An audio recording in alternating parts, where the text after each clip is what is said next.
This week in Idaho, the U of I and Phoenix University deal dies after 2 years. Idaho police partner with ICE for deportations. And Idaho celebrates Traditional Values Month. Also, Simplot cuts jobs across Idaho operations.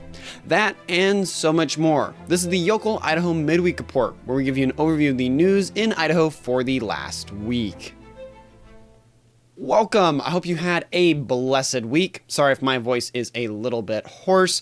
Had some really good conversations yesterday, just a little bit more on the loud side. I also hope you've been able to stay cool.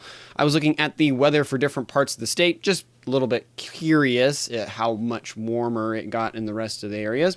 And heat seems to have gotten to just about everywhere. I know here in the Treasure Valley, it got very warm this week and continues to be very warm.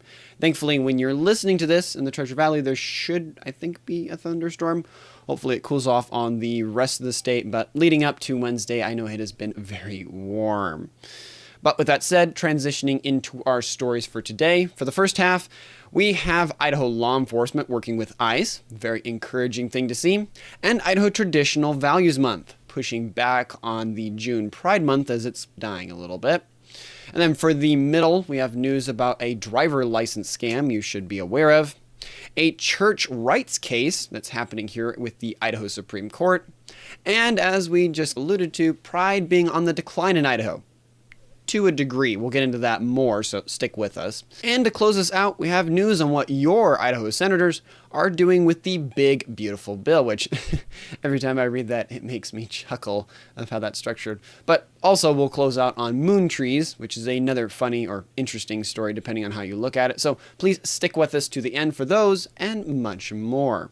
But starting with our first story, and bear with us before we get to the ICE one, the University of Idaho's controversial plan to buy the University of Phoenix has officially died. After 2 years of legal battles and legislative pushback, you may remember if you've regularly listened to the show, both schools announced they were ending talks on the $685 million deal. The State Board of Education voted Thursday to terminate the agreement. I think last Thursday, if I'm remembering my times right, with Phoenix paying U of I $17.2 million to cover costs. This includes $5 million already paid when talks were extended last year. As for some history on it, the deal sparked fierce opposition from the start. Attorney General Rao Labrador sued over closed-doors meetings that violated open meeting laws. The lawsuit continues with a hearing set for June 23rd. The legislature felt blindsided by the secretive process and blocked the purchase in 2024. They questioned why Idaho would acquire a for-profit school with a troubling history, including a $191 million settlement for deceptive advertising. U of I President Scott Green admitted the process became, quote, cost prohibitive and potentially distracting, end quote. Phoenix, which serves over 80,000 students nationwide, will continue to operate independently while exploring other options. The collapse does show how legislative oversight and transparency laws can protect taxpayers from questionable deals made behind closed doors.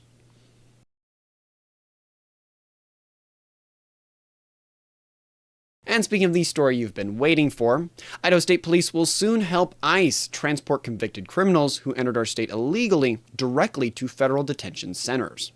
Governor Little announced this partnership under the federal 287G program, which allows state officers to perform specific immigration duties. Instead of releasing these inmates back into our communities after they've served their sentence, Idaho State Police will drive them straight to ICE facilities for deportation processing. The state seeks about $300,000 to fund up to 100 transports this year. Man, that actually seems affordable for once. With most going to Jefferson County Detention Center in Rigby. Little says this partnership helps the Trump administration remove, quote, dangerous illegal alien criminals committed crimes like domestic violence, robbery, and drunk driving. These are people who pose real threats to our family and neighborhoods, especially since they've already committed one crime.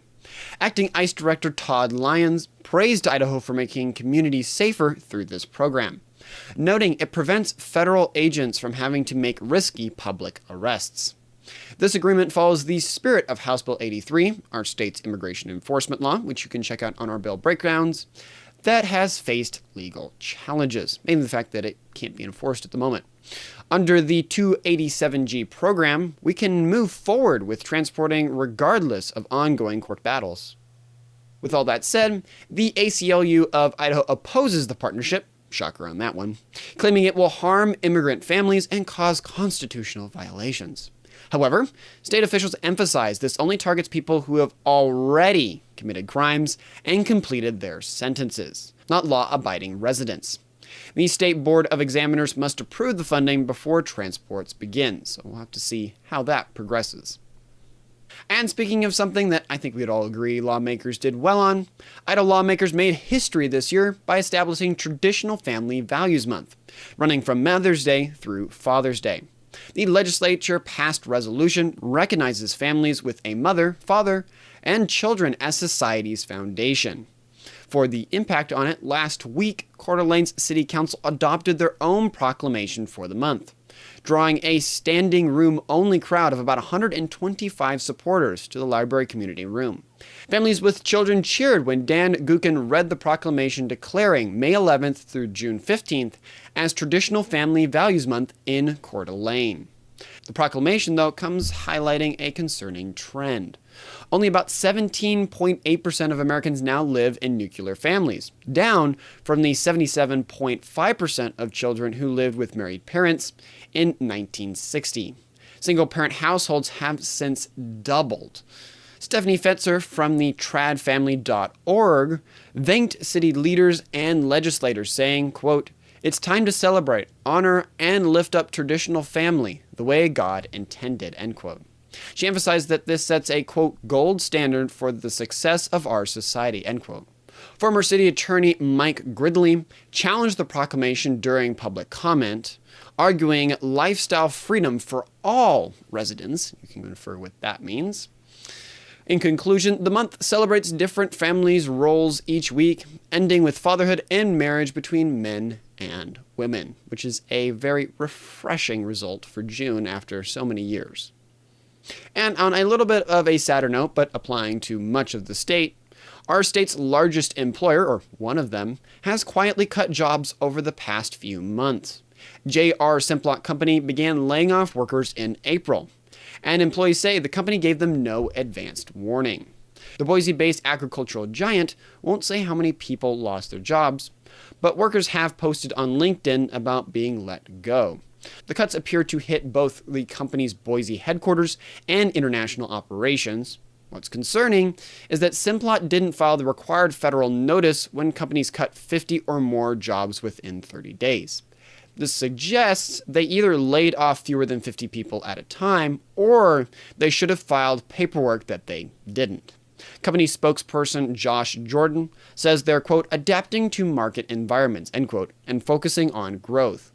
But for families who lost income without warning, that explanation rings a bit hollow. This follows last summer when Simplot cut over 300 jobs in two separate moves. The private-held company employs about 13,000 people worldwide and generates billions in revenue. Hey there, you're probably enjoying the Midweek Report if you've made it to this point, so do us a favor and hit the like and follow/subscribe button on YouTube, Rumble, or Twitter if you want to stay with us. Helps us stay connected with you and engage with more Idahoans so they can be informed and engaged about what's going on in the state of Idaho. And speaking of warm temperatures and staying in the valley where Simplot is based, our state's biggest rodeo tradition returns next week as the River Stampede celebrates its 110th year. The Ford Idaho Center in Nampa will host the premier event from June 17th to the 21st. And organizers have made major changes that could excite rodeo fans across the Treasure Valley or those traveling in from outside. The most significant changes is moving the rodeo from its traditional July date to June. This shift helps cowboys and cowgirls avoid scheduling conflicts with other major rodeos that previously competed for the same weekend. Jeff Agenbrod, the Stampede's director, explained the world-class competitors can't be in 5 places at once. No kidding. The timing also creates a strategic advantage for Nampa, positioning the Treasure Valley as a home base for competitors who can easily travel to nearby rodeos in Mountain Home and Eagle during the same week. This year's rodeo reached about $550,000, the highest in Stampede history. Some performances are already selling out, so families, if you're interested, you should probably grab those tickets soon. Free qualifier events run every morning at 7:30, giving fans extra opportunity to watch world-class rodeo action. And then going from the Treasure Valley and all the way up more northern, this week Kellogg transformed into an epicenter of hard enduro racing as Silver Mountain hosted the Toyota Silver Kings Hard Enduro. I think it's Enduro.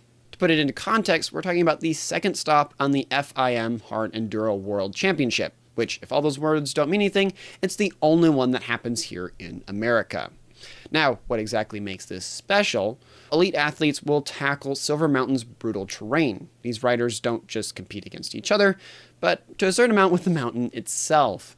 Promoter James Stearns puts it perfectly, quote, "This isn't man against man or machine, it's man against the environment," end quote.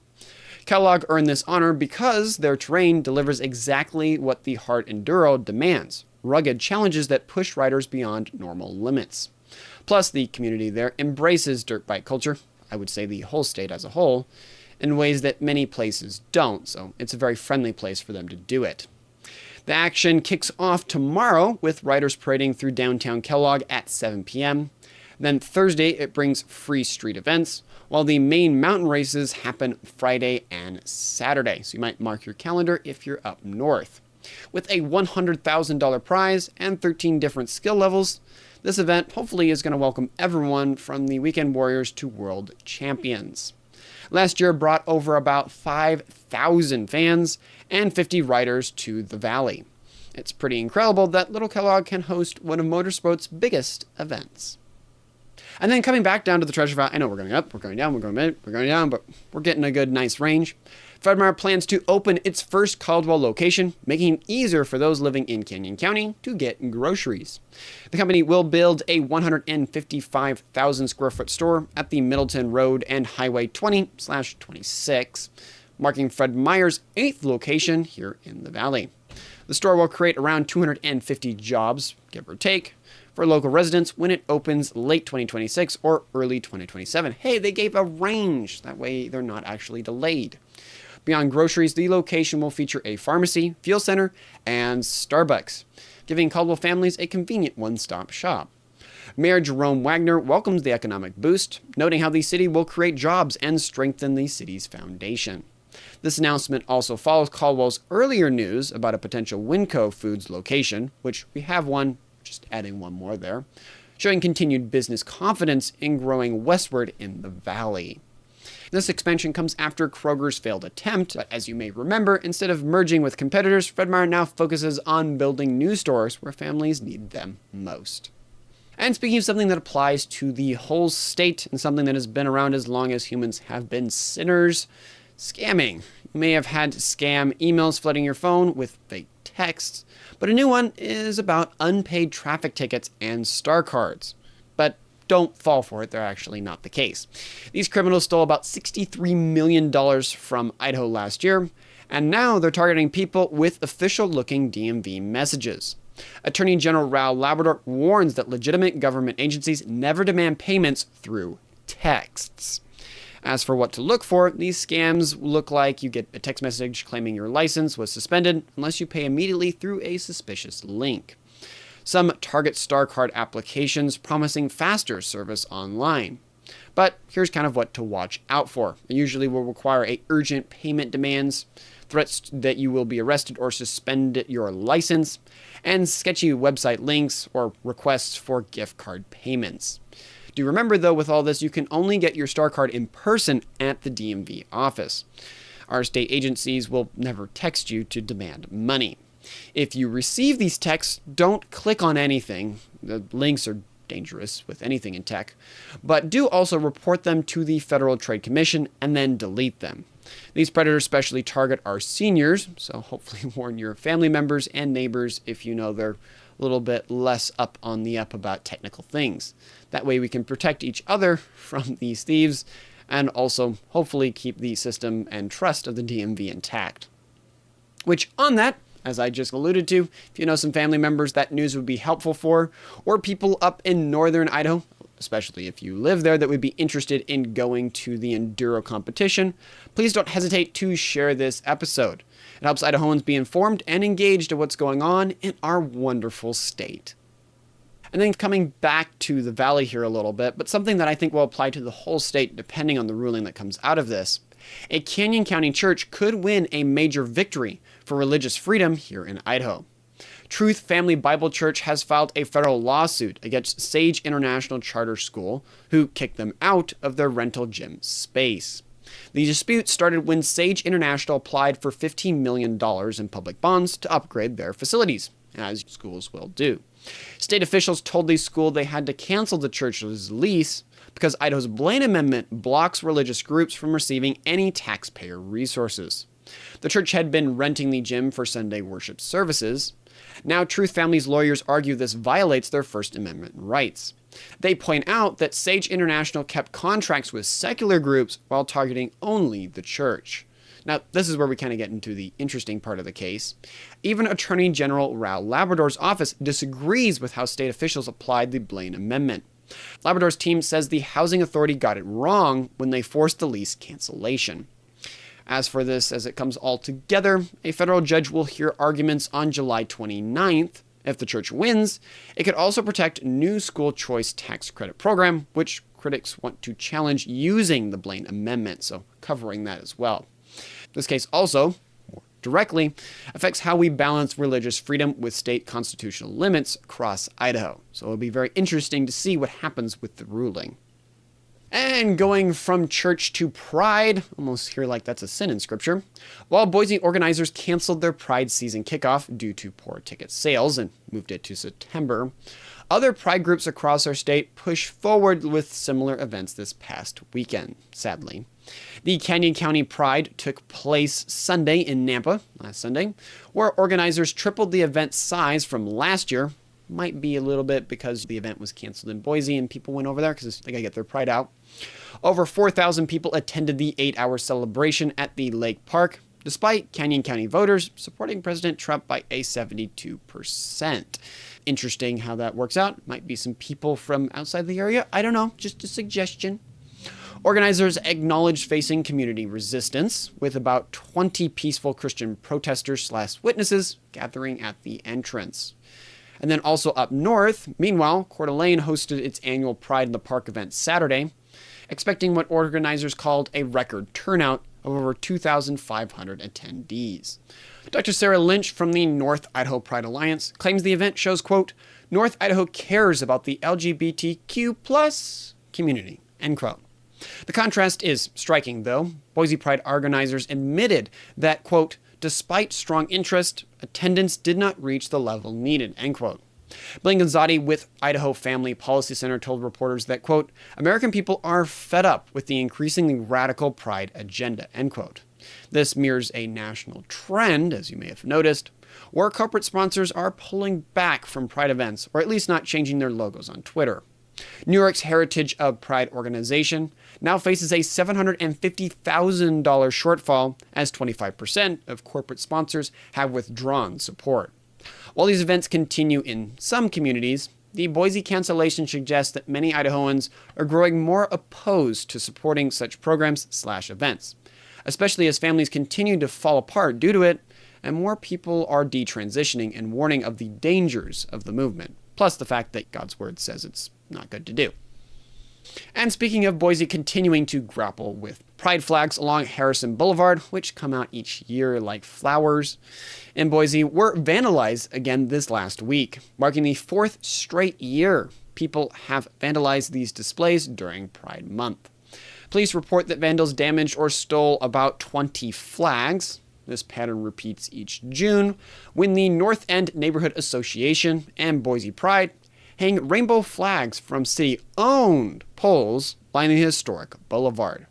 Even in one of our state's most liberal neighborhoods, people consistently target these symbols.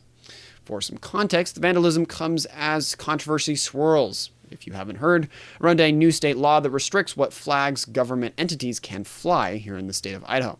While Boise Mayor Laura McLean continues to fly the pride flag at City Hall, despite the law, what happened at Harrison Boulevard shows people resist even where you don't least expect it.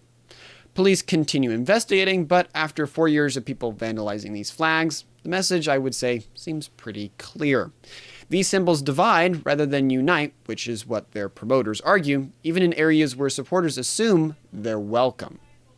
But on a little bit of a better note and a win for practical policy, a grassroots campaign from Bingham County just proved that ordinary citizens can still make a difference when governments listen.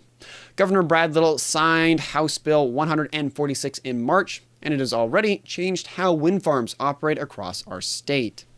If you didn't hear, the law forces wind farm operators to install aircraft detection systems that only turn on those annoying red lights that you can see everywhere when planes approach within 3 miles. Before this, the light blinked constantly every night, disrupting rural communities who moved there for dark skies and peaceful living. Lynette Ehlers started the End the Red Light District campaign after getting fed up with the constant light pollution. Her son, Representative Jeff Ehlers, wrote the bill that requires all new wind farms to comply by July 1st and existing ones by January 2026. The wind companies have to pay for these upgrades themselves. This shows how our legislative process should work. Citizens identify a real problem, work with their representatives, and then find a solution that respects both property rights and business responsibilities. Wind farms can still operate safely, but they can't ignore the communities that host them. This is a perfect example where the technology exists to solve this problem, and now our state requires companies to use it. Rural Idahoans deserve to see the stars at night without constant industrial light pollution, which wind farms do actually do, it seems. Hey there, you've made it to this point in the Midweek Report, which probably means you love learning about Idaho. So consider subscribing / following us here on whatever platform you're watching us, and doing so also on our Substack as we continue to roll out more written content for you. And speaking of bills being signed, Idaho will spend over $900,000 to renovate the state's prison execution chambers after lawmakers passed House Bill 37 earlier this year. Governor Little signed the bill in March, marking Idaho the only state where firing squad serves as the primary method of capital punishment. The Idaho Department of Correction plans to spend about $911,000 on the project, using existing budget funds to cover costs beyond the original $750,000 lawmakers set aside. Workers will complete the renovation by early 2026, when the new law takes effect.